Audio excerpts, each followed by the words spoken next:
Assalamualaikum warahmatullahi wabarakatuh. Perkenalkan, nama saya Mega Ondini dari Prodi Ilmu Pemerintahan kelas PPAPK. Hari ini kita sedikit menjelaskan tentang penjelasan dan pernyataan ilmiah. Yang kita ketahui, penjelasan ilmiah dari ilmu pengetahuan merupakan bagian dari pengetahuan yang didapat melalui serangkaian proses penjelajahan ilmiah. Jadi pernyataan ilmiah ini diperoleh dari ilmu yang kita ketahui dari proses penjelajahan ilmiah dengan mengikuti metode ilmiah. Jadi yang menjadi inti dari metode ilmiah itu penjelasan dan pernyataan ilmiah.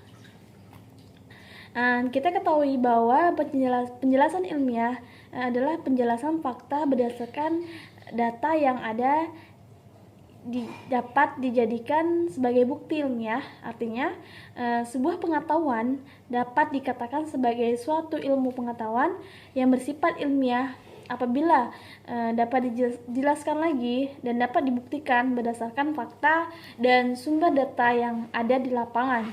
Dalam hal ini jadi terdapat metode-metode ilmiah dalam menjelaskan ilmu pengetahuan dari metode penjelasan ilmiah. Dan kita ketahui bahwa ilmu pengetahuan ini adalah pengetahuan yang didapatkan melalui serangkaian proses penjelajahan ilmiah. Jadi dari ilmu pengetahuan ini kita diperolehkan dari proses penjelajahan ilmiah dengan mengikuti berbagai metode ilmiah yang dijadikan sebagai inti dan sarana untuk melakukan penjelasan berdasarkan data yang ada dengan sumber dari data yang ada di lapangan, jadi sebagai fakta dan dapat dibuktikan. Metode yang dapat dibuktikan adalah maksudnya metode dari penjelasan ilmiah, yaitu penjelasan induktif. Penjelasan induktif adalah penjelasan tentang suatu gejala berdasarkan fakta untuk menghasilkan sebuah premis yang bersifat peluang atau kemungkinan. Artinya adalah penjelasan yang didasarkan kepada data dan fakta ketika ada suatu fenomena. Misalnya kita sudah melihat dan menganalisis berdasarkan data yang ada, kemudian dari situ kita disimpulkan menjadi sebuah premis. Jadi analisis itu beranjak dari data secara umum, kemudian disimpulkan untuk dijadikan sebuah premis yang bersifat teoritis. Yang kedua, penjelasan deduktif. Kita mengetahui bahwa penjelasan induktif adalah suatu gejala dengan menarik kesimpulan secara logis dari premis-premis yang telah didapatkan sebelum jadi model analisis secara deduktif untuk merupakan kebalikan dari induktif. Jadi kita ketahui bahwa deduktif ini merupakan kebalikan dari induktif. Kalau induktif tadi itu beranjak dari data, sedangkan deduktif ini beranjak dari teori. Kemudian penjelasan secara fungsional. Penjelasan secara fungsional ini meletakkan sebuah unsur dari kaitan dengan sistem secara keseluruhan dan mempunyai karakteristik atau arah pengembangan tertentu. Dalam hal ini dapat dianalisis dilakukan berdasarkan teori yang sudah ada atau premis-premis yang sudah ada, kemudian menjadikan suatu letak pada suatu objek atau aplikasi yang mengembangkan. Jadi teori ini terlihat dari berbagai dengan mengaplikasikan kepada semua kegiatan atau objek yang berdasarkan teori yang ada, kemudian dicari dan dikembangkan melalui aplikasi, diaplikasikan di bagian yang mana yang dapat digunakan untuk mengembangkan misalnya ilmu pendidikan, ilmu kedokteran, dan ilmu terapan lainnya. Penjelasan genetik. Penjelasan genetik ini penjelasan yang berdasarkan faktor yang ditimbulkan sebelum dalam menjelaskan gejala yang muncul kemudian atau yang bersifat kualitatif. Kausalitas maksudnya nih di sini adalah analisis dilakukan melalui melihat faktor yang sebelumnya. Jadi ada sebuah faktor keadaan alam, kemudian akan bisa menjadi prediksi apa yang ada terjadi ke depannya, atau menghubungkan faktor satu dengan faktor lainnya sehingga mendapatkan sebuah kesimpulan.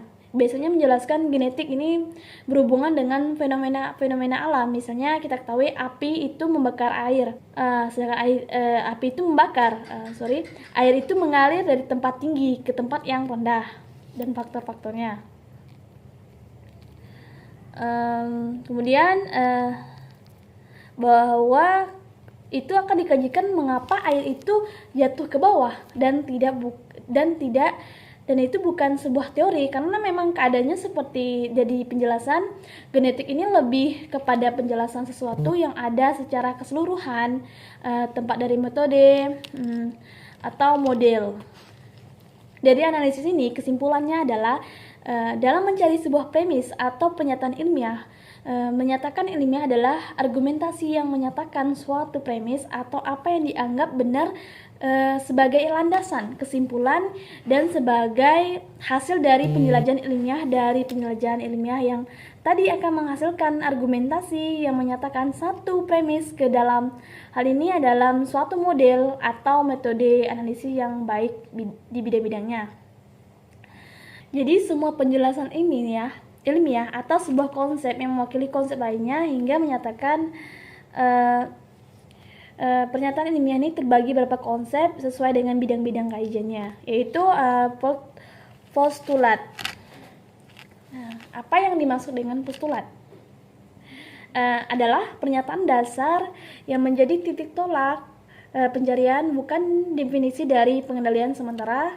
Atau postulat itu seperti misalnya kita ambil dari contoh tadi api membakar.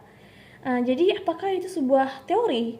Itu bukan teori kenyataan api itu benar-benar membakar, tapi apakah kita tahu bahwa kenapa api itu membakar? Nah, itu maka dilakukan penjelajahan ilmiah untuk menjelaskan mengapa api itu dapat membakar sehingga fenomena itu dapat dipahami. Yang kedua, asumsi. Kita mengetahui apa itu asumsi. Jadi asumsi ini pernyataan yang bersifat argumentasi yang memerlukan bukti tentang kebenaran atau dugaan dasar. Jadi dalam hal ini dapat prinsip asumsi ini dapat postulat itu hampir mirip karena merupakan sebuah pernyataan dasar. Namun kalau postulat tadi itu dia tidak bersifat teoritis atau definisi. Sudah nyata bahwa api itu membakar, air itu mengalir karena sudah nyata, bukan teori lagi. Jadi perlu penjelasan. Sementara asumsi itu adalah sebuah argumentasi yang biasanya dalam ilmu sosial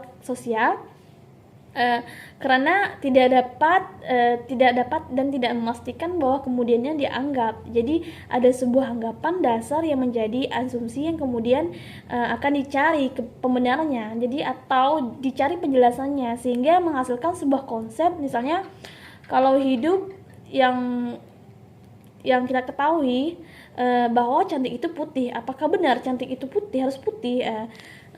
Sebagian orang katanya cantik itu putih ya, membuktikan selanjutnya karena ilmu sosial yang itu putih namun perlu membuktikan selanjutnya. Jadi ilmu sosial itu pasti kemudian bersifat berbeda jadi satu dengan yang lainnya. Jadi asumsi dasar dijadikan sebagai titik tolak penjelajahan ilmiah. Teori. Apa yang dimaksud dengan teori? Sebuah pernyataan bahwa sepangkat proporsi merupakan prinsip-prinsip logis yang bersifat definisi atau dalil. Jadi teori ini merupakan hasil dari kesimpulan sebuah asumsi atau postulat. Maksudnya itu seperti dalam suatu analisis atau pencarian atau penjelajahan ilmiah, kesimpulan itu dapat menjadi definisi dan kemudian dapat dikatakan sebuah teori. Nantinya kita tahu bahwa tadi postulat adalah asumsi-asumsi yang dapat dilihat bahwa nyatanya sangat jelas dan dibuktikan. Keempat, prinsip adalah sebuah pernyataan bahwa kita ketahui bahwa prinsip yang berlaku secara umum atau sekelompok gejala tertentu yang mampu menjelaskan realitas secara konseptual, prinsip dan teori dari gejala tertentu yang mampu menjelaskan realitas secara konseptual, prinsip yang merupakan teori satu hal yang hampir mirip tapi digunakan untuk hal yang berbeda. Prinsip merupakan pernyataan umum atas sesuatu, misalnya dari ekonomi.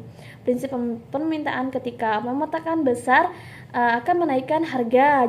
Jadi itu secara prinsip seperti membanyakkan orang mencari barang itu maka harganya akan naik ya. Kalau barangnya harganya turun karena konseptualnya hampir mirip dengan teori. Namun teori ini biasanya sering berhubungan dengan ilmu sosial yang mirip-mirip atau beda-beda sedikit.